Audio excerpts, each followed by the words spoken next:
धम्मभूमि की जितनी भी महिलाएं हैं उनको ये सोचना पड़ेगा कि अगर आप वास्तव में महिला हो तो क्या आपको ये मंजूर होगा कि आपको जो है कोई ऐसी भद्दी भद्दी गालियां लिखे। महिलाओं को टारगेट किया जाता है, महिलाओं को ही क्यों बदनाम किया जाता है। साथियों, हम लोग जो है धर्म का आचरण करते हैं, इसलिए हमारे मुंह से एक गाली जो है आदरणीय आचार्य नीलम बौद्ध जी हो या एडवोकेट जयवीर प्रकाश जी हो या धम्मपद संघ का कोई भी आचार्य हो, एक भी अपशब्द, एक भी क्रोधी स्वर आपने नहीं सुना होगा। कारण उसका ये है क्योंकि जो आदमी सच्चाई पर होता है उसको विचलन की कोई जरूरत नहीं होती। सत्य को ये पता होता है कि आज नहीं तो कल, कल नहीं तो परसों, एक दिन जीत होनी है, एक दिन झूठ का नकाब जो है हटना है। और जब झूठ का नकाब हटेगा तो सारी दुनिया देख लेगी कि सच क्या है और झूठ क्या है। तो साथियों, असली भिक्खू और नकली भिक्खू की पहचान नहीं होगी तो फिर काम किसका हो रहा है? आरएसएस का काम हो रहा है या अम्बेडकरवादियों का काम हो रहा है, बौद्ध धर्म का काम हो रहा है? और अगर धम्मभूमि जो है इस कार्य का विरोध कर रही है तो आरएसएस का टैग जो है किस पर लगना चाहिए? नीलम बौद्ध जी पर, मुझ पर या भंते करुणाशील राहुल पर? और जो ये व्यक्ति आरएसएस को उजागर करता है और ऐसा विचारधारा से पक्का व्यक्ति नीलम बौद्ध जैसा व्यक्तित्व जो है कहीं पर भी जाएगा तो वो जो है अपनी विचारधारा को वहां पर रखने का काम करेगा। अगर गलत लोग हैं तो गलत लोगों को समझाने का काम करेगा, लेकिन उनकी विचारधारा को अपने पास में लेकर नहीं आएगा। साथियों, इसके सबूत बहुत सारे हैं, इसीलिए हमारे भीतर कोई विचलन नहीं है। लेकिन जो गंध पिछले दिनों धम्मभूमि के लोगों ने करुणाशील जी के कहने पर, मैं इसलिए कह रहा हूँ, मुझे पता नहीं है कि उन्होंने कहा या नहीं कहा, लेकिन एक बात तो स्पष्ट है, एक बार भी उन्होंने वीडियो बनाकर ये बात नहीं कही समाज के लोगों से कि भाई आप लोग जो हैं जो भी आपने बात करनी है बात कीजिए, सवाल कीजिए, जांच कीजिए, लेकिन किसी भी तरह की महिलाओं के प्रति जो है अभद्र टिप्पणियां मत कीजिए। ये हालात जो हैं धम्मभूमि के ही नहीं है। अभी पिछले दिनों जो है मैंने सुना है कि मर्यादा अम्बेडकर के खिलाफ जो है बहुजन समाज पार्टी के कार्यकर्ताओं ने भी ऐसा ही कुछ जो है असभ्य अभद्र व्यवहार करा। ये जो लोग हैं, चाहे असपा के हों, असपा के लोग, जय आजाद समाज पार्टी के लोग, अगर उनके खिलाफ या उनकी विचारधारा के खिलाफ उस पर कोई सवाल या निशान लगा दो तो कैसी कैसी खूबसूरत गालियां देते हैं। तो मैं ये जानना चाहता हूं कि ये धम्मभूमि के लोग जो गालियां देते हैं, गाली गलौज की भाषा करते हैं, इतनी अश्लील हरकतें, इतने अश्लील आरोप लगाते हैं, चरित्र हनन करते हैं, ये किसको मानने वाले हैं? बाबा साहेब को मानने वाले हैं? बुद्ध को मानने वाले हैं? बुद्ध के धम्म का आचरण करने वाले हैं? क्या धम्मभूमि और डॉक्टर करुणाशील राहुल जी यही धर्म सिखाते हैं? क्या उन्होंने यही सीखा है? इसी को चित्त का निर्माण कराएगा क्या? यही आचार संहिता है? इसी का निर्माण किया है? इसी से उनको लबालब किया है? क्या बहुजन समाज पार्टी के जो लोग हैं जो गंदी गंदी गालियां देते हैं, अभद्र टिप्पणियां करते हैं, क्या वो बाबा साहेब को मानने वाले हैं? क्या बहुजन समाज पार्टी की कोई विचारधारा है या नहीं है? क्या आजाद समाज पार्टी के लोग जो हैं जब अभद्र टिप्पणियां करते हैं, गाली गलौज करते हैं, क्या उनकी कोई विचारधारा है या नहीं है? अपने आप को अम्बेडकरवादी कहने से कोई अम्बेडकरवादी नहीं होता, अपने आप को कोई बौद्ध कहने से कोई बौद्ध नहीं आता। इसको प्रमाणित करना पड़ता है। इसको प्रमाणित करने के लिए आपको अपना चरित्र पेश करना पड़ता है। आपका चरित्र ही असली प्रमाण होता है, आपके किसी सर्टिफिकेट की जरूरत नहीं होती है। नमस्कार साथियों, हम अक्सर जो है मोदी जी को, आरएसएस को एक हरकत करते हुए देखते हैं कि जब भी किसी का मुंह बंद करना होता है, किसी को दबाना होता है, उनका सच उजागर हो रहा हो और उसको झूठ साबित करना हो या फिर उसको ब्लैकमेल करना हो, तो उसके पीछे जो है अपना आईटी सेल छोड़ देते हैं। और वो आपने देखा ही होगा कि कितनी गंदी गंदी गालियाँ और क्या क्या हरकतें कर जाते हैं। तो मुझसे कई लोगों ने पूछा कि क्या करुणाशील राहुल जी आरएसएस से संबंधित हैं, लेकिन मैंने उनसे साफ इनकार कर दिया, क्योंकि अगर सच बोलना हो तो सच बोलने के लिए जो है आपको एक काम करना होता है कि आपकी कोई भी बात कभी भी झूठ साबित नहीं होनी चाहिए। आपने 10 साल तक जो है पूरा सच बोला, कभी झूठ नहीं बोला, लेकिन 10 साल बाद अगर आपने छोटा सा झूठ बोला और वो झूठ जब पकड़ा गया तो आपका 10 साल का सच जो है बिल्कुल मिट्टी में मिल जाता है, बेकार हो जाता है। इस बात को हम अच्छी तरह जानते हैं। इसीलिए एक एक बात जो हम वीडियो बनाते हैं वो हमारा स्टेटमेंट होती है और एक एक बात का प्रमाण होना बहुत ज़रूरी है। जिस बात का जितना प्रमाण होगा उतना ही कहना जरूरी है। इसीलिए लोग कई बार चर्चा करते हैं कि क्या ये आरएसएस से कनेक्टेड हैं अभी जो गौतम बुद्ध यूनिवर्सिटी में जो कार्यक्रम हुआ इनका, तो उसमें जो है एक आरएसएस का बंदा जो है इनके मंच पर था और उसकी हेल्प से इन्होंने प्रोग्राम भी किया, ऐसी सूचनाएँ मुझे मिली। मेरे पास कोई पुख्ता जानकारी नहीं, पर सूचनाएँ लोगों ने दी। लेकिन मैंने एक बात कही कि भई कुछ भी हो, लेकिन जो वहाँ पर मैं 3 साल रहा और 3 साल में उन्होंने बेशक धम्म की बातें तो नहीं करी, ये तो मैंने देखा है। धम्म के मामले में जो है वंदना करना, वंदना कैसे करनी है, श्रद्धा कैसे लेकर आनी है, अष्टांगिक मार्ग भी समझाते थे और अच्छा समझाते थे। मैं इसमें ये नहीं कह रहा हूँ कि खराब समझाते थे, अच्छा समझाते थे। लेकिन मेरी जो शिकायत रही, जो मैंने शिकायत जितने भी मेरे वीडियोज़ हैं, उनमें कभी भी आपको जो है ऐसा नहीं मिलेगा कि झूठ बोले जा रहा हूँ या सच बोलने के लिए मैं कुछ झूठ भी बोल रहा हूँ। लेकिन जो है उतना बोला। मैंने कभी जो है डॉक्टर करुणाशील राहुल जी के बारे में, चरित्र के बारे में मुझसे कई लोगों ने शिकायतें करी, कई लोगों ने बोला कि ऐसा देखा है, वैसा देखा है। लेकिन मुझे यकीन नहीं हुआ, क्योंकि मेरे सामने जो है पिछले 3 साल 3 धनौली बुद्ध विहार में ज्ञानोदय बुद्ध विहार है, वहाँ मतलब जो है लगातार 2 महीने लगातार ठहरे भी, मतलब एक बार में जो है ट्रेनिंग वगैरह के लिए। लेकिन मैंने जो है ऐसा वहाँ पर नहीं देखा। और जो ये ममता है जिसको आप धम्म विनय समझते हैं, ये उस समय तो बहुत पतली सी छोटी लड़की थी, इसकी बहुत उम्र भी कम थी उस टाइम में जो है। तो मुझे भैया कह के बोलती थी और चंचल स्वभाव था इसका, और चंचल स्वभाव में अनुशासनहीनता भी थी। इसको मैं डाँटा भी करता था। ये सब जो है उस समय की बातें हैं। इसका पढ़ने में, अध्ययन करने में कोई मन नहीं रहता था। इसका जो है खाना बन रहा है वहाँ पर जो है किचन में, तो खाने में जाके, यहाँ मैं मतलब ट्रेनिंग करा रहा हूँ, पढ़ा रहा हूँ, और वहाँ जाके जो है वो किसी बहाने से गई है और वहाँ खाने में लग गई। खाने मतलब खाना बनाने में, हेल्प करने में या किसी काम में, ताकि ये लगे कि हाँ, वो कुछ काम कर रही है। तो इस तरह का स्वभाव जो है इसका रहा करता था। लेकिन साथियों, अभी जो आजकल सोशल मीडिया पे चल रहा है, और कल से जो है और पिछले कुछ दिनों से मुझे इस बात को सोचने पर मजबूर होना पड़ा कि आरएसएस हम चिल्लाते हैं, आरएसएस है क्या? तो जहाँ तक मैं आकलन कर पाता हूँ, आरएसएस जो है एक मानसिक तत्व है। आरएसएस अपने आप में जो है, जो लोग आरएसएस में हैं, उनका एक माइंडसेट है। वो माइंडसेट जो है वो ब्राह्मणवाद का है। यानी कि जो ब्राह्मणवादी संस्कृति है और हम जिसको फॉलो करते हैं वो बुद्ध संस्कृति है। तो दोनों के बीच में एक डिमार्केशन, यानी कि एक विभाजक रेखा होनी चाहिए। और अगर विभाजन रेखा ना हो तो फिर ब्राह्मणवाद में और बुद्धवाद में कोई फ़र्क नहीं होएगा। तो इसीलिए जो है, अगर हमें किसी बात की जाँच करनी हो तो बड़ा आसान तरीका है कि कौन आरएसएस का है और कौन आरएसएस का नहीं है। जो आरएसएस के कार्य में सहयोग करता होगा वो आरएसएस का होगा, और जो आरएसएस के कार्य को उजागर करेगा तो वो आरएसएस का, आप उसको कैसे कह दोगे? आप कितना भी बदनाम कर लो, और जो व्यक्ति आरएसएस को उजागर करता है और ऐसा विचारधारा से पक्का व्यक्ति, नीलम बौद्ध जैसा व्यक्तित्व जो है, कहीं पर भी जाएगा तो वो जो है अपनी विचारधारा को वहाँ पर रखने का काम करेगा। अगर गलत लोग हैं तो गलत लोगों को समझाने का काम करेगा, लेकिन उनकी विचारधारा को अपने पास में लेकर नहीं आएगा। साथियों, इसके सबूत बहुत सारे हैं, इसीलिए हमारे भीतर कोई विचलन नहीं है। लेकिन जो गंध पिछले दिनों धम्मभूमि के लोगों ने करुणाशील जी के कहने पर, मैं इसलिए कह रहा हूँ, मुझे पता नहीं है कि उन्होंने कहा या नहीं कहा, लेकिन एक बात तो स्पष्ट है, एक बार भी उन्होंने वीडियो बनाकर ये बात नहीं कही समाज के लोगों से कि भाई आप लोग जो हैं, जो भी आपने बात करनी है बात कीजिए, सवाल कीजिए, जांच कीजिए, लेकिन किसी भी तरह की महिलाओं के प्रति जो है अभद्र टिप्पणियां मत कीजिए। ये हालात जो हैं धम्मभूमि के ही नहीं है। अभी पिछले दिनों जो है मैंने सुना है कि मर्यादा अम्बेडकर के खिलाफ जो है बहुजन समाज पार्टी के कार्यकर्ताओं ने भी ऐसा ही कुछ जो है असभ्य, अभद्र व्यवहार करा। ये जो लोग हैं, चाहे असपा के हों, असपा के लोग जो हैं, आज़ाद समाज पार्टी के लोग, अगर उनके खिलाफ या उनकी विचारधारा के खिलाफ उस पर कोई सवाल या निशान लगा दो तो कैसी कैसी खूबसूरत गालियां देते हैं।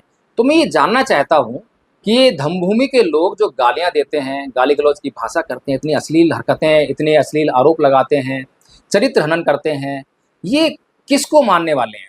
बाबा साहेब को मानने वाले हैं? बुद्ध को मानने वाले हैं? बुद्ध के धम्म का आचरण करने वाले हैं? क्या धम्मभूमि और डॉक्टर करुणाशील राहुल जी यही धर्म सिखाते हैं? क्या उन्होंने यही सीखा है? इसी को चित्त का निर्माण कराएगा क्या? यही आचार संहिता है? इसी का निर्माण किया है? इसी से उनको लबालब किया है? क्या बहुजन समाज पार्टी के जो लोग हैं, जो गंदी गंदी गालियां देते हैं, अभद्र टिप्पणियां करते हैं, क्या वो बाबा साहेब को मानने वाले हैं? क्या बहुजन समाज पार्टी की कोई विचारधारा है या नहीं है? क्या आज़ाद समाज पार्टी के लोग जो हैं जब अभद्र टिप्पणियाँ करते हैं, गाली-गलौज करते हैं, क्या उनकी कोई विचारधारा है या नहीं है? अपने आप को अम्बेडकरवादी कहने से कोई अम्बेडकरवादी नहीं हो जाता। अपने आप को कोई बौद्ध कहने से कोई बौद्ध नहीं हो जाता। इसको प्रमाणित करना पड़ता है। इसको प्रमाणित करने के लिए आपको अपना चरित्र पेश करना पड़ता है। आपका चरित्र ही असली प्रमाण होता है, आपके किसी सर्टिफ़िकेट की ज़रूरत नहीं होती है। फिर मैं बात कर रहा था कि आरएसएस का काम कौन कर रहा है? तो साथियों, इस देश में मैंने आवाज़ उठाई कि असली भिक्खू और नकली भिक्खू। मैं आप लोगों के बीच में सवाल छोड़ता हूँ कि मुझे ये बताइए कि क्या असली भिक्खू और नकली भिक्खू की पहचान करना सही काम है या गलत काम है? क्या असली भिक्खू और नकली भिक्खू की अगर पहचान हम नहीं करते हैं, तो क्या आरएसएस, जिसने जो संघप्रिय राहुल जो बनते हैं, वो आरएसएस का बनते हैं और उसने उसके साथ में पूरा संघ बना रखा है, जिसको बुद्ध संघ करके कुछ उसने नाम भी दे रखा है। बाकायदा उन्होंने भिक्खू संघ क्रिएट कर लिया है अपना, और वो अगर हमारे समाज में आएगा और समाज के पास जो है असली भिक्खू और नकली भिक्खू की पहचान नहीं होगी, तो फिर काम किसका हो रहा है? आरएसएस का काम हो रहा है या अम्बेडकरवादियों का काम हो रहा है, बौद्ध धर्म का काम हो रहा है? और अगर धम्मभूमि जो है इस कार्य का विरोध कर रही है, तो आरएसएस का टैग जो है किस पर लगना चाहिए? नीलम बौद्ध जी पर, मुझ पर, या भंते करुणाशील राहुल पर, जो ये इल्ज़ाम लगा रहे हैं और अपने लोगों को जो है इतनी गंदी-गंदी असभ्य भाषा में गालियाँ देने के लिए छोड़ दिया है। गालियाँ आप जो है पढ़ोगे तो आप जो है पढ़ नहीं पाओगे। अगर थोड़ी-सी भी शर्म लिहाज़ होगी, नैतिकता होगी, आप गालियाँ पढ़ नहीं पाओगे। इतनी गंदी भाषा आज आदरणीय नीलम बौद्ध जी जो है रो पड़े। सुबह-सुबह जो है चीत्कार कर उठे कि ये क्या कर रहे हो? तुम इसको बंद करो, ये क्या है? लेकिन मुझे भी थोड़ा-सा सोचने पर मजबूर होना पड़ा कि आखिर क्या वास्तव में कुछ गलत हो रहा है?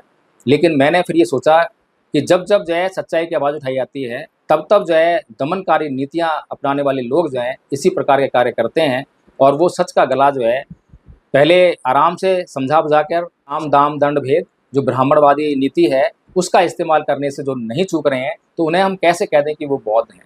किस लिहाज से हम ये जानें कि ये बौद्ध लोग हैं? साथियों, ये मामला जो है कोई कम नहीं है।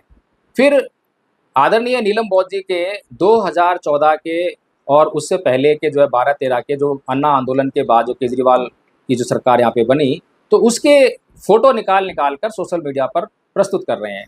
अभी अगर आपके पास कोई आरएसएस में 3-4 साल लगाकर खूब वहाँ पे भक्ति की हो, खूब आरएसएस के लिए काम किया हो, और वो जो है ये कहे कि भाई मैं समझदार नहीं था और अब मुझे समझ में आ गई है, अब मैं बाबा साहब को जान गया हूँ, तो आप क्या करते हैं? आप खुश होते हैं या दुखी होते हैं? लेकिन अगर समाज का काम करने का कोई दावा कर रहा हो, समाज में नेतृत्व करने के लिए कोई आगे आ रहा हो, तो फिर आपको खुशी नहीं होती है, फिर आपको दुःख होता है कि यार हम भी नेतृत्व करना चाहते हैं, हम भी नेता बनना चाहते हैं, अगर ये नेता बन जाएगा, तो फिर हमारी दाल कैसे गलेगी? तो साथियों, ये सोचने वाली बात है कि जिन लोगों ने आदरणीय नीलम बौद्ध जी के 2014 के फ़ोटोज़ निकाल कर सोशल मीडिया पर वायरल करने का काम किया है, वो कौन-सी मानसिकता के हैं? क्या वो बौद्ध हैं, अम्बेडकरवादी हैं? क्या वो अम्बेडकरवादी मिशन चला रहे हैं? और ये काम जो है धम्मभूमि क्यों कर रही है? धम्मभूमि जो है क्या सिखा रही है? खैर, लोगों को आइडेंटिफ़ाई कर लिया गया है और कार्रवाई भी होगी। खैर, मैं तो ये बताने का प्रयास कर रहा हूँ कि एक-एक बात का जवाब है, और आज मैं जो है वो बात स्पष्ट कर दूँ, क्योंकि पहले भी ये हरकतें हुई हैं और बीच-बीच में बार-बार होती रही हैं। अभी साल 2 साल बाद जो है जब ये मामला शांत हो जाएगा, फिर उसके बाद फिर वो लोग, कुछ लोग होंगे, किसी के खिलाफ अगर हमने कुछ आवाज़ उठाई, तो फिर वो ऐसे ही जो है उठाएगा फ़ोटो, फिर वो वायरल करेगा। तो ये सिलसिला चलने वाला है। लेकिन हमारा कहने का मतलब ये है कि हमने डॉक्टर करुणाशील राहुल जी से सवाल किए, लेकिन आज तक एक सवाल का जवाब नहीं दिया, और हम जो सवाल उन्होंने जो है, जो गलत मानसिकता वाले लोगों ने जो सवाल प्रस्तुत किए हैं, हम उनका जवाब देने के लिए प्रस्तुत हो रहे हैं। आज मैं उन सवालों का जवाब दे रहा हूँ। और डॉक्टर करुणाशील राहुल जी ने कितना बड़ा धोखा आदरणीय नीलम जी के साथ में किया। उनका जो राजनीतिक कैरियर था, उसको बिल्कुल नष्ट करके और अपनी धम्मभूमि को आगे बढ़ाने का कार्य किया। आज इस बात का जो मैं खुलासा करूँगा। आज से पहले मैंने जो है कभी भी इन बातों पर चर्चा नहीं की है, क्योंकि ये पर्सनल बातें थीं। पर्सनल बातें जो है समाज के लिए ज़्यादा ज़रूरी नहीं होती हैं। राजनीतिक महत्वाकांक्षा, एमएलए बनना, एमपी बनना, ये सब जो है अगर आदमी की पर्सनल इच्छाएँ हैं, तो इसका समाज के लिए कोई महत्व नहीं है। इसलिए इन बातों को कभी भी किया नहीं गया। साथियों, बात जो है उस समय की है जब आदरणीय आचार्य नीलम बौद्ध जी बीए मास कम्युनिकेशन जो कर रही थीं। हालाँकि उनकी ग्रेजुएशन जो है शादी से पहले ही हो गई थी, लेकिन शादी के बाद उन्होंने इच्छा ज़ाहिर करी कि मुझे पत्रकार बनने की बहुत इच्छा थी। तो इसीलिए उनकी इच्छा पूर्ति करने के लिए जो है तो उन्होंने मास कम्युनिकेशन में एडमिशन लिया, आदित्य महाविद्यालय बवाना से वो स्टडी कर रही थी। और उस दौरान जो है, उससे पहले भी जब शादी के बाद मुझे पता लगा, उन्होंने बताया कि मैं स्पीच कॉम्पिटिशन में जाया करती थी और भाषण प्रतियोगिता में मैंने कई प्रतियोगिताएँ जीती हैं और बहुत सारे इनाम जीते हैं। तो मुझे अच्छा लगा कि एक तो महिला वक्ता है, बोलने वाली है, भाषण करती है, तो समाज के लिए तो बहुत सा काम होता है। वहीं दूसरी तरफ जो है, मैं बिल्कुल भी बोलना नहीं जानता था, मैं बहुत ही संकोची स्वभाव का था, शर्मीला था, मैं 2 आदमी बैठकर भी अपनी बात नहीं सकता था। तो दूसरी तरफ जो है, मुझे ऐसी जीवन साथी मिली जो बहुत सामाजिक थी और बहुत ज़्यादा बोलने में एक्सपर्ट थी। तो मैंने जो है फिर उनको इस बात के लिए जो है एनकरेज करा और पत्रकारिता में एडमिशन भी कराया। और हालाँकि उस समय तुषार पैदा हो गया था हमारा बेटा जो है, और तुषार को हालाँकि बहुत लंबे समय तक जो है वहाँ बताया भी नहीं, तो बाद में जो है सरप्राइज़ दिया फ्रेंड्स को जो है कि इस तरीके से जो है मैं शादीशुदा हूँ। और वो जब जाती थी वहाँ कॉलेज जो है, कोई साज़िश करके नहीं, कोई साड़ी वगैरह पहन के नहीं जाती थी, बल्कि वही जैसे लड़कियाँ जाती हैं वैसे ही जाया करती थी, ताकि किसी को जो है डिस्कम्फर्ट फ़ील ना हो कि हमारे बीच में कोई मैरिड वुमन जो है आई है पढ़ने के लिए। तो साथियों, सोचने वाली बात है कि इतना जुझारू जज़्बा।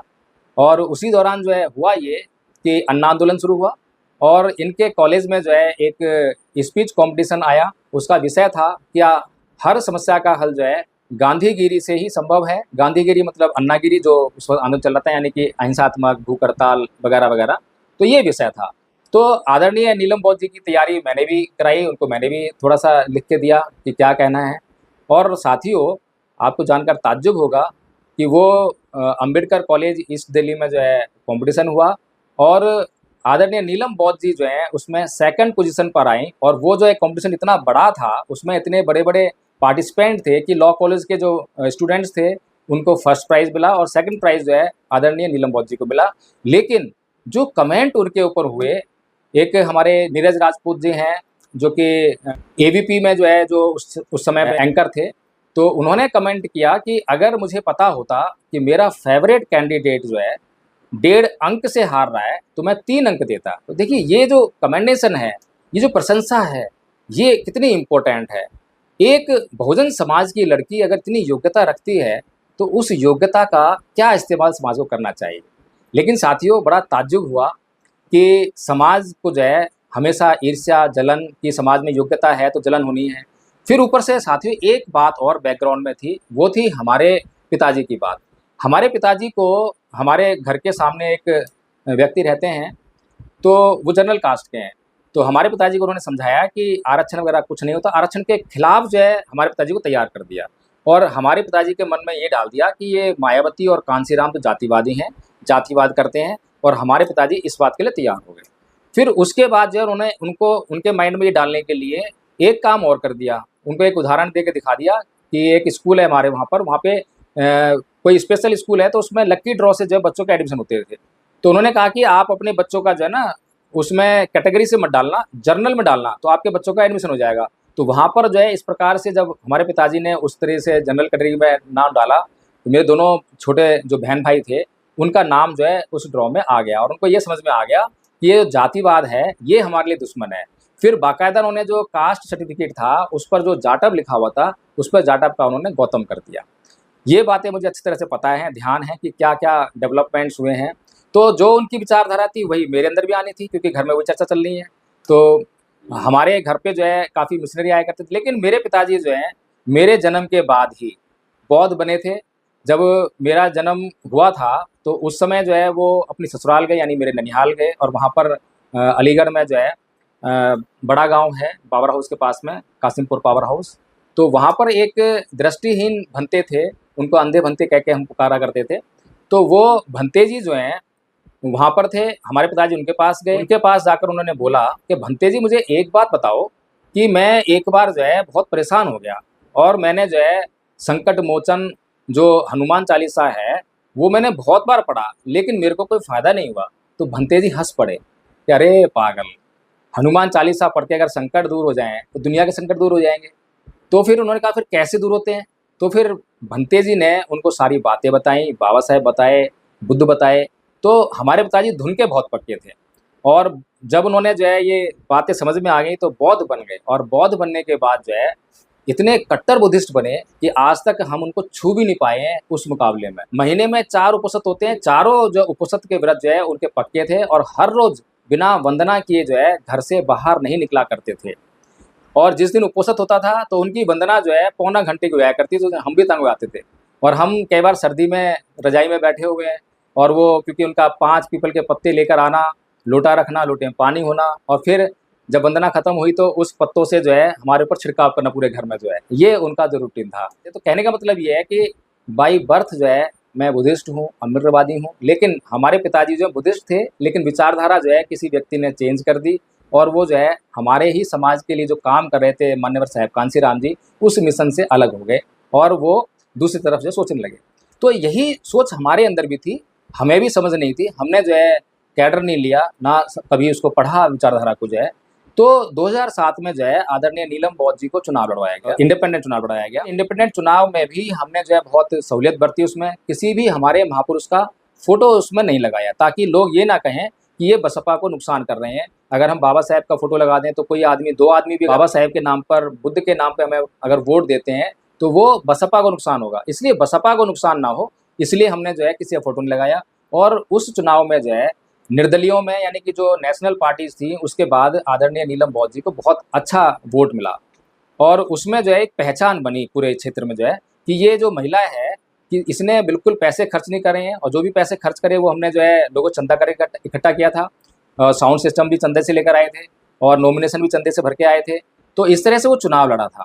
उस चुनाव के बाद जो हुआ ये कि हम लोग जो है सोशल वर्क करना शुरू कर दिया था। ईडब्ल्यूएस के एडमिशन वगैरह लोग कराते थे, हम जो है कई एडमिशन मैंने भी कराए हैं। तो काफ़ी मेहनत करते थे सोशल वर्क में भी जो है। तो जब ये अन्ना आंदोलन हुआ तो अन्ना आंदोलन में हमारी कोई दिलचस्पी नहीं थी और नीलम जी जो स्पीच कॉम्पिटिशन जीत के आई थी तो उसमें उन्होंने जो है अन्नागिरी के, गांधीगिरी के विरोध में भाषण दिया था, देखिए।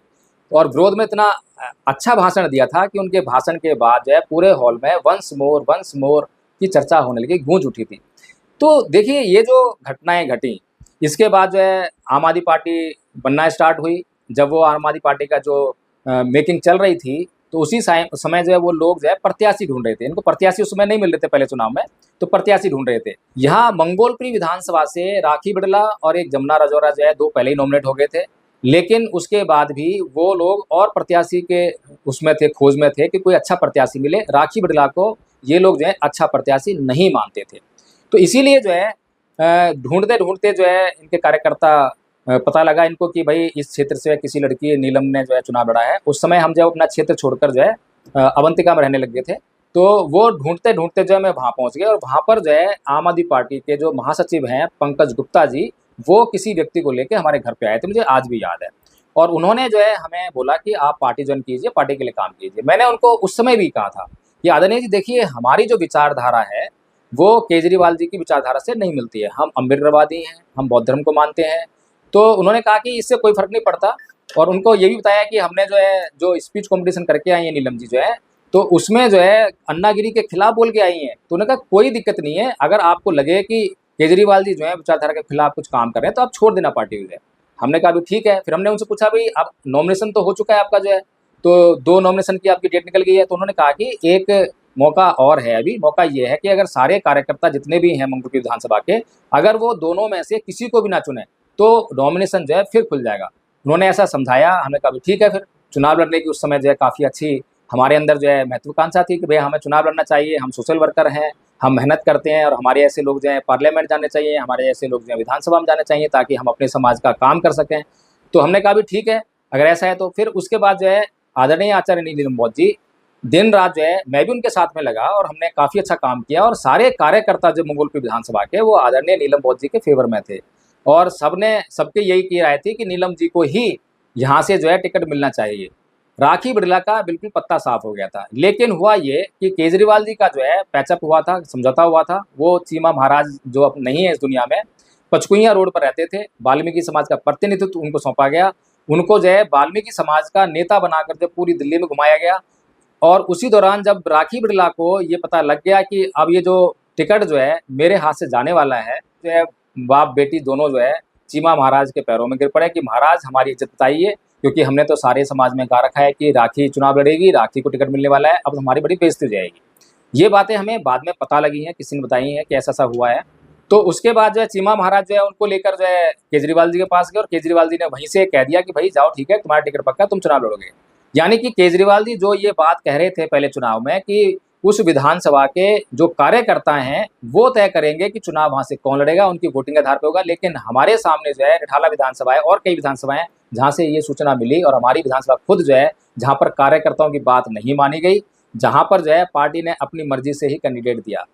ख़ैर उसके बाद जो है हुआ ये कि राखी बिरला को जो है दे दिया गया और सारे कार्यकर्ता जो है घर बैठ गए। फिर पंकज गुप्ता जी दोबारा से आए, विधानसभा के कार्यकर्ताओं से मिले, उनको ये पूछा कि भई देखो अभी तो विधानसभा चुनाव है, फिर 2014 में जो है लोकसभा का चुनाव आने वाला है और वो चुनाव बड़ा होगा, तो बड़ा चुनाव क्यों नहीं देखते? तो कार्यकर्ताओं को और खुशी हुई क्योंकि वो नीलम जी के बड़े फ़ेवर में थे और वो चाहते थे कि नीलम जी जो हैं राजनीति में आएँ और कुछ करें। तो इसीलिए जो है इस बात से सभी सहमत हो गए और सारे जो है फिर से काम करने लगे और राखी बिरला को टिकट दिया गया। राखी बिरला जो है चुनाव जीत भी गई। तो अब सोचिए कि अगर वो टिकट जो है आदरणीय नीलम बौद्ध जी को मिला होता तो आज जो ये हालात हैं वो सारे बदले हुए होते। आज फिर आप लोगों के ये सब बोलने की हिम्मत ना होती। आपको जो है ये सब जो है जैसे आदरणीय राजेंद्र पाल गौतम जी, आज आप उनको किस दृष्टि से देखते हैं? चाहे वो आम आदमी पार्टी में गए हैं, चाहे कांग्रेस में गए हैं, कोई फ़र्क नहीं पड़ता है किसी को। सबको जो है पद प्रतिष्ठा से फ़र्क पड़ता है, सोशल मीडिया से फ़र्क पड़ता है, नेम एंड फेम से फ़र्क पड़ता है। 2014 में क्योंकि जो बातें मैं कह रहा हूँ वो सारी ऑन रिकॉर्ड हैं, प्रूफ है सबके जो है और आप सभी लोग जो हैं उन परिस्थितियों से कुछ लोग तो वाकिफ़ भी होंगे क्योंकि सोशल मीडिया और मेन मीडिया में काफ़ी हाईलाइट भी हुआ मुद्दा जो है। तो उसके बाद जो है जब 2014 का चुनाव आया क्योंकि हमारे पास कार्यकर्ता थे और वो कार्यकर्ता पूरे नॉर्थ वेस्ट जो है, पूरे कार्यकर्ता, पूरे नेता जो है नीलम जी के फ़ेवर में आ गए थे क्योंकि ये सीट जो है रिज़र्व थी और सभी लोग चाहते थे कि नीलम जी चुनाव यहाँ से लड़ें और पार्टी के नेता भी चाहते थे। लेकिन केजरीवाल जी ने ये घोषणा भी की थी कि किसी भी सिटिंग एमएलए को लोकसभा का टिकट नहीं दिया जाएगा। लेकिन बावजूद उसके आप लोग जानते हैं इस बात को तो कि राखी बिरला को ही टिकट घोषित किया गया और राखी बिरला को जब टिकट घोषित किया गया था तो आपको पता होगा कि उसका विरोध हुआ था और उसके विरोध में जो है 5 दिन तक कार्यकर्ता हड़ताल पर बैठे थे, भूख हड़ताल पर बैठे थे। लेकिन वहाँ पर जो है नीलम जी जो है बैकग्राउंड में रहीं, लेकिन वो जो हड़ताल हुई थी वो इसी वजह से हुई थी क्योंकि नीलम बौद्ध जी को जो है वहाँ पर पार्टी ने फिर से इग्नोर किया था।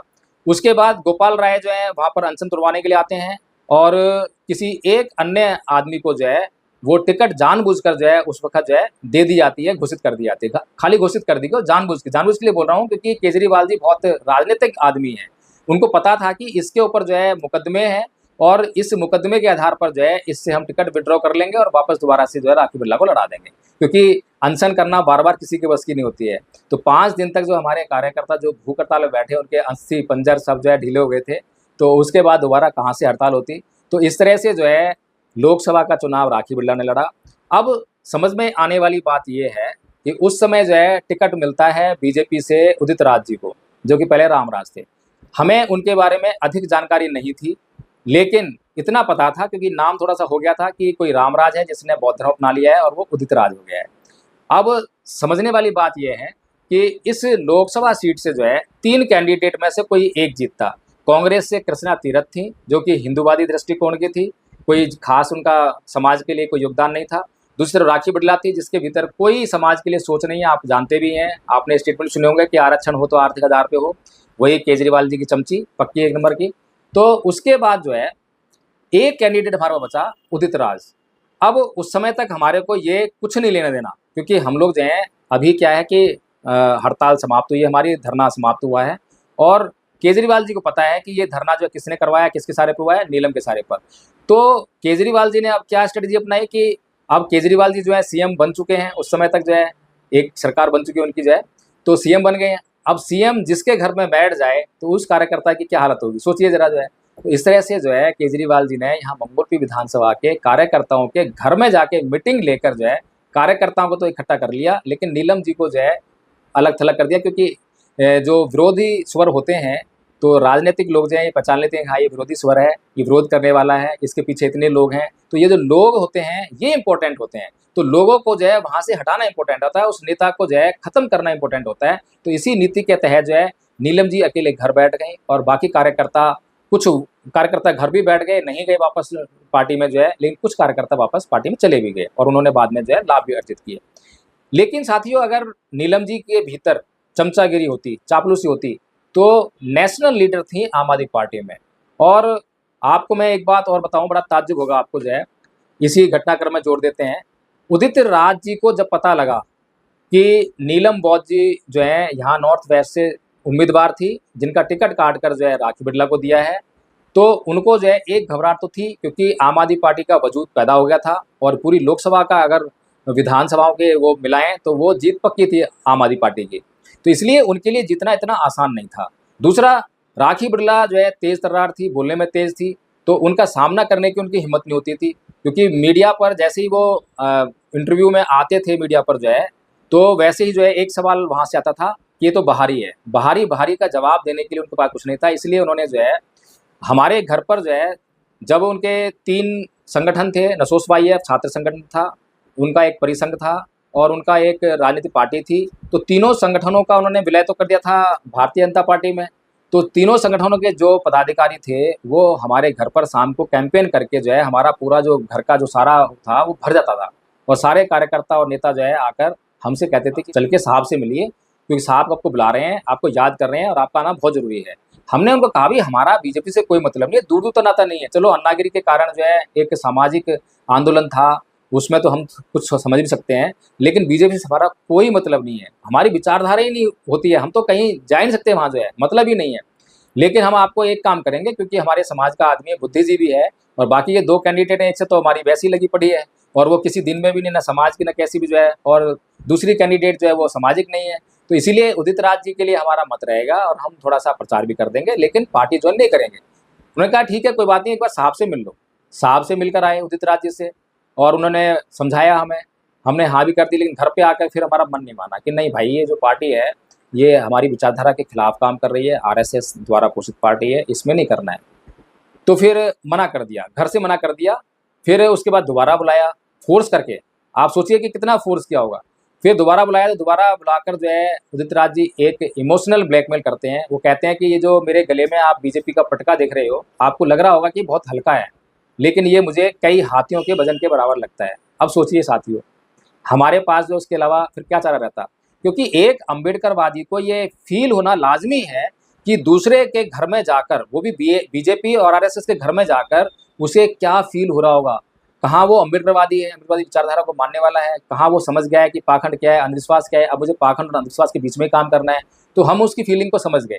तो उसके बाद जो है हमने कहा, भई ठीक है, आपके लिए हम जो है ये पार्टी जॉइन कर लेते हैं।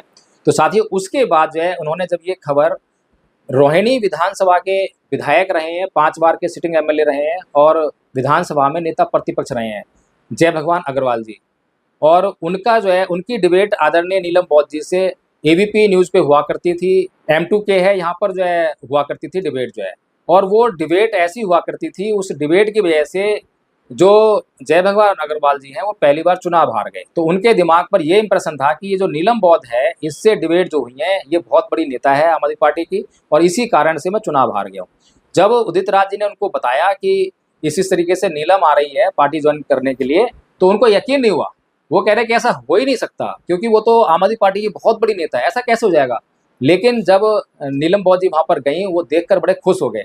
और आप यकीन मानिए, ऐसा सम्मान जो मैं इस बात के लिए बीजेपी की तारीफ़ करता हूँ कि ऐसा सम्मान जो है आज तक कहीं नहीं मिला। और उसके बाद जो है बहुत सारी मीटिंग्स लगवाई और उन मीटिंग्स के कारण जो है, और उदित राज जी जो हैं, बड़े-बड़े मंचों पर लेकर नीलम जी को लेकर गए, वहाँ पर भाषण करवाया। और जब उन्होंने 2-3 जगह भाषण कर दिया, तो उसके बाद उदित राज जी भी समझ गए कि ये जो लड़की है, ये क्या है, इसके अंदर क्या टैलेंट है। तो उनको भी ये खतरा हो गया था। 3-4 के बाद उन्होंने कहा कि ठीक है, आप फील्ड में काम कीजिए, फिर मंच पर नहीं लेकर गए। अरुण जेटली जैसे जो नेता हैं, बड़े-बड़े नेता जो है, ऐसे लोगों के साथ में आदरणीय आचार्य नीलम बौद्ध जी ने मंच साझा किया। और जो मंच पर जो है, जो उनकी स्पीच हुई, तो उसके कारण पूरी बीजेपी में जो है नीलम जी होने लगी थी। बहुत अच्छा रुतबा हो गया था। पूरे ये लगा लीजिए कि अच्छा लेवल बन गया था उसमें जो है, कोई कमी नहीं थी, टिकट की कोई दिक्कत नहीं थी। लेकिन हमारे मन में सिर्फ़ एक ही बात रहती थी, क्योंकि जब ये कर्मकांड करते हैं, पाखंड करते हैं, तो वो गले नहीं उतरता था।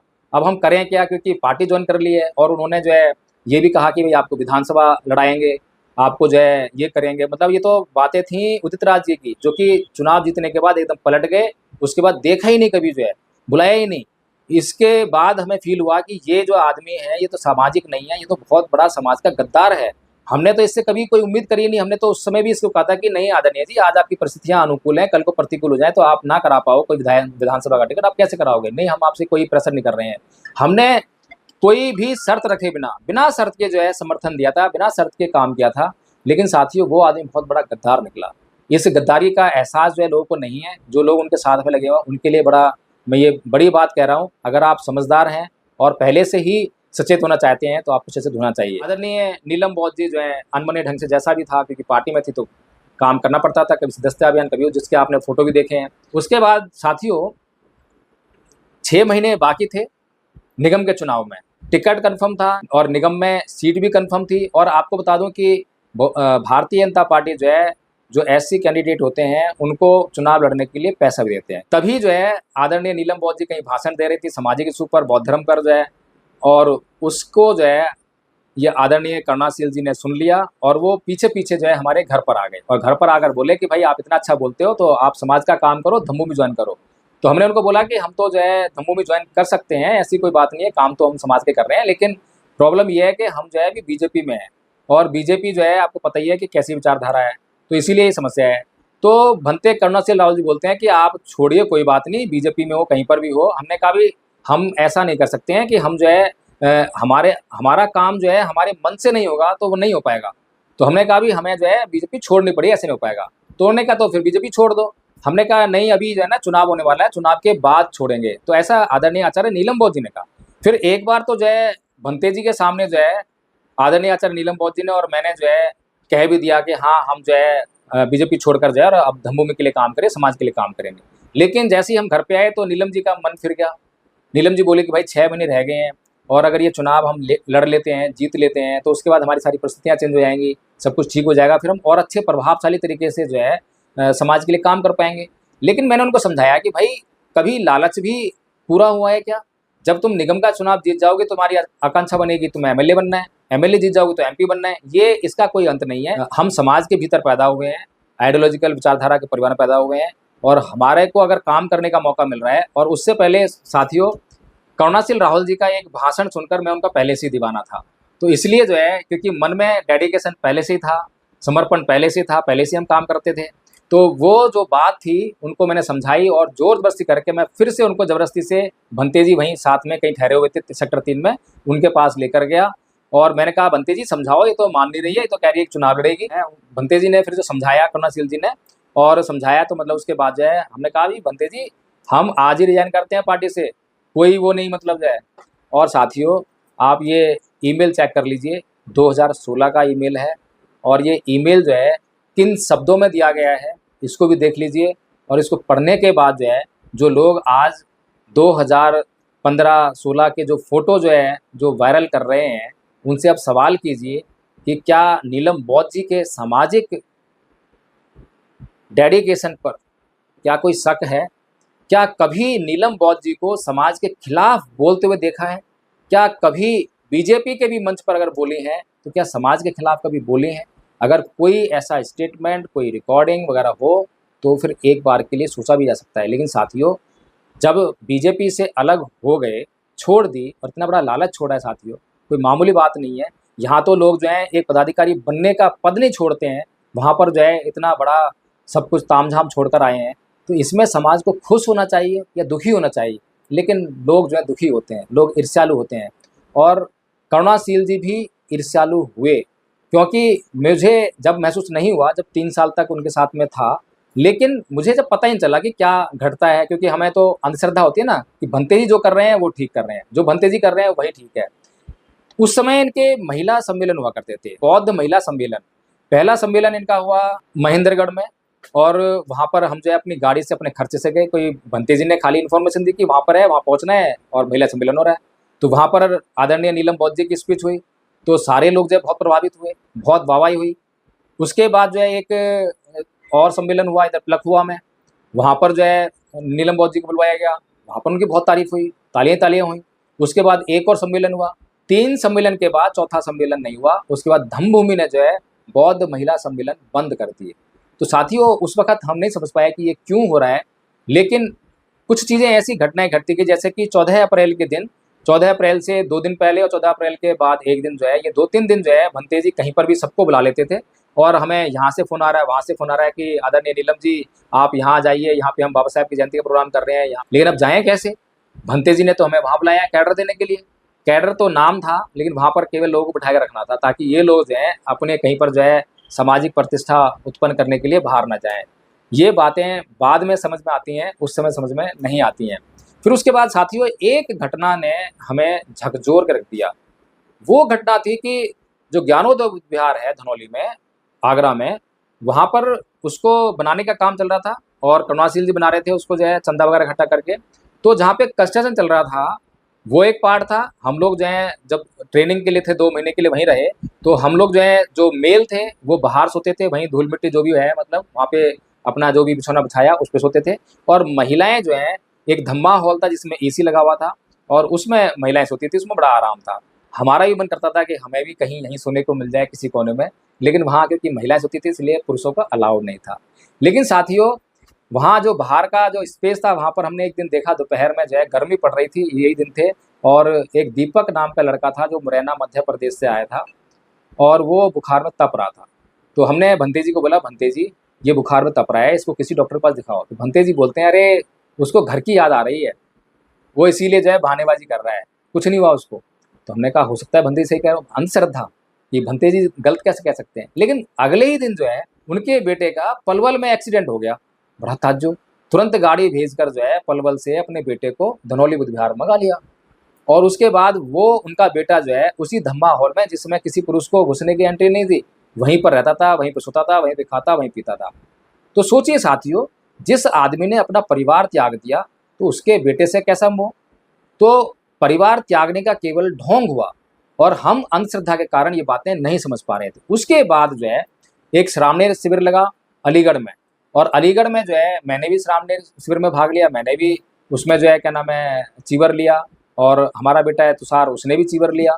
तो हम लोगों ने 10 दिन तक उसमें रहा और मैं पूरे डैडी के साथ भी, क्योंकि हमें पता था कि शिविर में क्या होता है, कैसे मतलब संयम बरतना होता है, कैसे एकदम मौन रहना होता है, पूरा मौन का पालन कर रहा था। लेकिन भंते जी जो है इससे बात कर रहे हैं, उससे बात कर रहे हैं, मैं खुद देख रहा है, मैं कहा भंते जी कर क्या रहे हैं? यहाँ तो जो है मौन रखना चाहिए, बोलना ही नहीं चाहिए, लेकिन ये तो फिर रात को मीटिंग बुला रहे हैं। फिर हम क्योंकि अंधभक्त हैं, तो मीटिंग बुलाई उन्होंने जो है रात को ये कर दिया कि नीलम बौद्ध जी को भी चीवर लेना चाहिए और नीलम बौद्ध जी अगर चीवर ले लेंगी तो बहुत सारी महिलाएँ चीवर ले लेंगी। अब उस वक़्त जो है नीलम जी जो है इमोशनल होकर जो है उन्होंने कह दिया कि हाँ, मैं भी चीवर लूँगी और रात को जो है गईं तो सुबह पता लगा मुझे तो कि रात भर नींद नहीं आई उनको।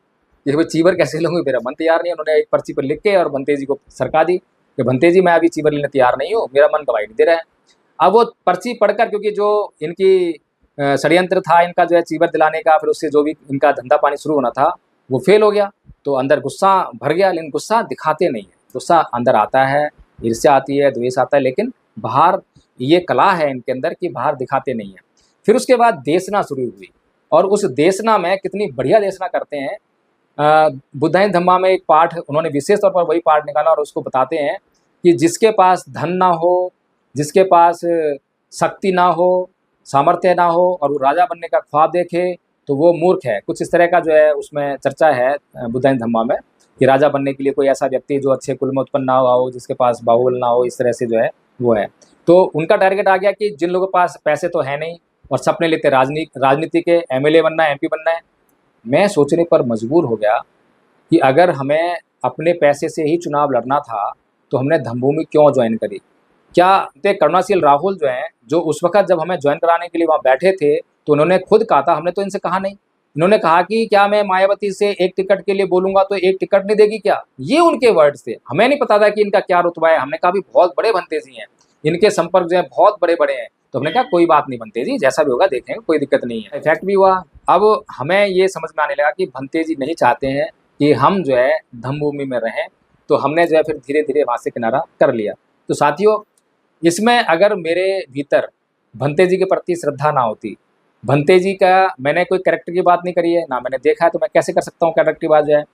मुझे खुद यकीन नहीं हो रहा था जब मेरे सामने ये ऑडियो आया, जब मेरे को जो है लोगों ने बताया, तो मुझे बिल्कुल यकीन नहीं हो रहा था कि भंते जी जो हैं इस तरह का कार्य कर सकते हैं। लेकिन जब ऑडियो आ गया, तो फिर सारी चीज़ें समझ में आने लगी कि भंते जी ने शायद नहीं करा होगा, लेकिन करवाने वाले ने अपनी ब्लैकमेलिंग करनी थी उसे जो है करेगा जो है। फिर कौन बचता है इन मामलों से जो है, कोई अरहत पुरुष तो होने गए भंते जी जो है। तो इसलिए जो है आदरणीय साथियों, अब आपको जो है सारी बातें बता दी हैं, गंदी गंदी गालियाँ हमने सुन ली हैं। और कत्वान कठमुदरंग इव गब्भिनीया चिंचाए दुठ वचनं जनकाय मध्य संतेन सोम विधिना जितवा मुनिंदो। साथियों, अभी तक जो है भंते जी जो है आप लोगों को बताते रहे होंगे कि बुद्ध पर भी आरोप लगा, चिंचा ने आरोप लगाया। ये बातें तो बताते हैं, लेकिन वो ये बताने में सफल नहीं हो पाते हैं कि क्या वो बुद्ध हैं, क्या वो बुद्ध जैसा चरित्र ले रहे हैं, क्या आदर्श मानते हैं बुद्ध को। साथियों, लेकिन यहाँ पर आपका कोई भी सवाल आया हो, उस सवाल का जवाब देने से इनकार कर दिया हो, तो बिल्कुल हम दोषी हैं, हमें फांसी पे लटका सकते हो। लेकिन जब हम एक एक बात का प्रमाण दे रहे हैं, एक एक बात का जवाब दे रहे हैं, फिर भी हम दोषी हैं, फिर भी हम गलत हैं।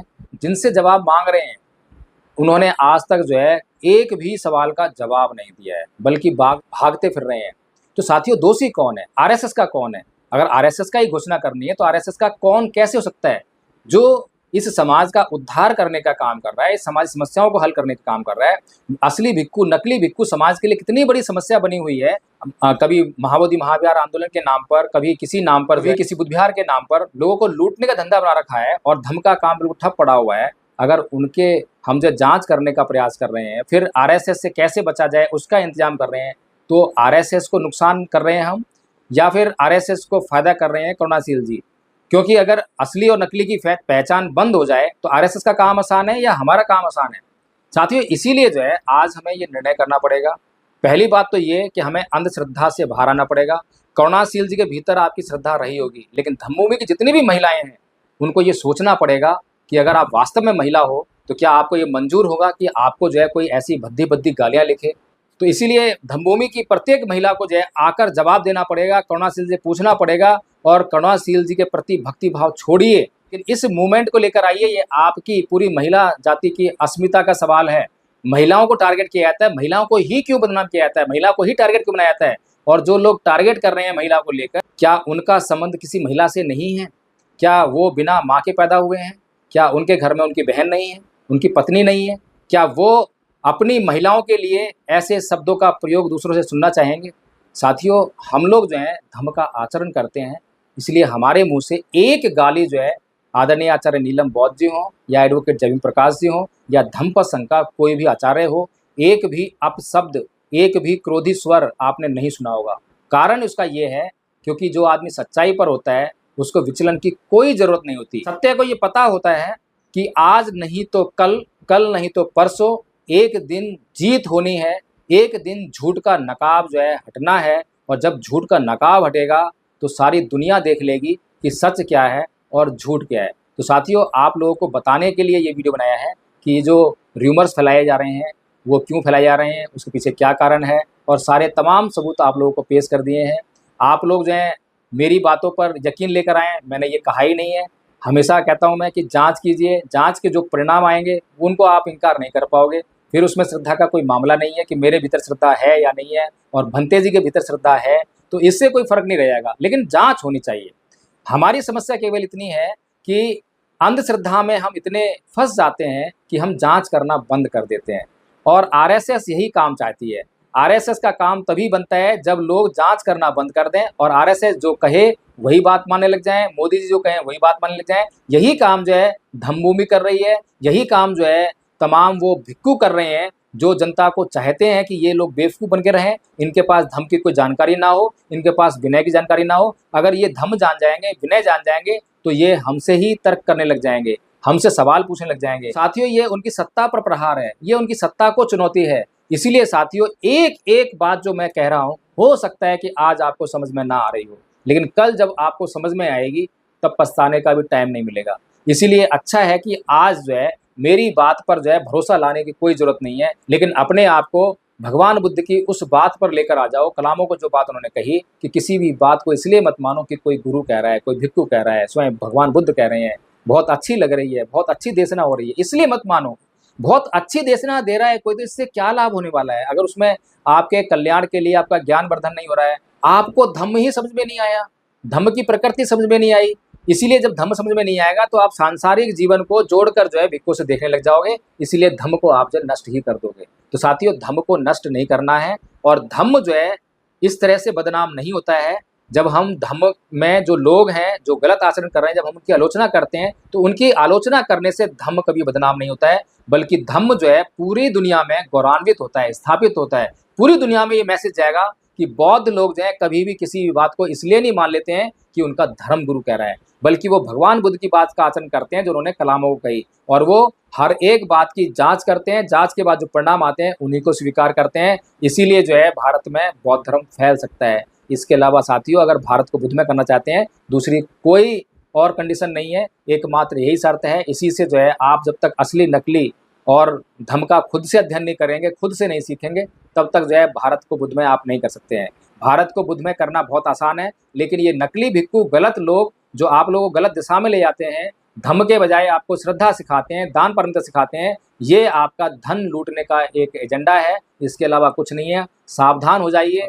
अब जो है ये कमर कस ली है कि अब चाहे कुछ भी हो जाए, रिजल्ट तो लेकर रहेंगे। अगर आपको ये वीडियो अच्छा लगा हो और आपको लगता है कि ये जो दुष्प्रचार हुआ है, इसको रोकने के लिए अच्छा प्रचार भी ज़रूरी है। अच्छी बातों को, जो सही जानकारी है और जो सवाल उठाए गए हैं, सवालिया निशान लगाए गए हैं, उनका जवाब जो है लोगों को पता लगना चाहिए। तो आप ये वीडियो जो है अपने कम से कम 10 ग्रुपों में, 20 ग्रुपों में ज़रूर शेयर कीजिए। इसको रोकिए मत। ये सच्चाई और झूठ के बीच की जंग है, ये किसी व्यक्तिगत जंग का मामला नहीं है। मेरी करुणाशील राहुल जी से कोई लड़ाई झगड़ा नहीं है, व्यक्तिगत कोई झगड़ा नहीं है। मेरा झगड़ा है तो पूरे बौद्ध समाज से है, मेरा झगड़ा है तो पूरे भिक्खु समाज से है। मेरा झगड़ा विनय को लेकर और धम्म को लेकर है, अहम को लेकर नहीं है। तो साथियों, इस वीडियो को शेयर जरूर करें और कमेंट करके बताएं कि क्या आपको लगता है कि एडवोकेट जय भीम प्रकाश और नीलम बौद्ध जी आरएसएस के एजेंट हैं, आरएसएस के लिए काम कर रहे हैं और अभी भी बीजेपी से उनका कोई कनेक्शन है। और अगर आपको नहीं लगता है तो जो लोग ये अफवाहें फैला रहे हैं, तो उनके बारे में आपकी क्या राय है। जय भीम, नमो साथियों।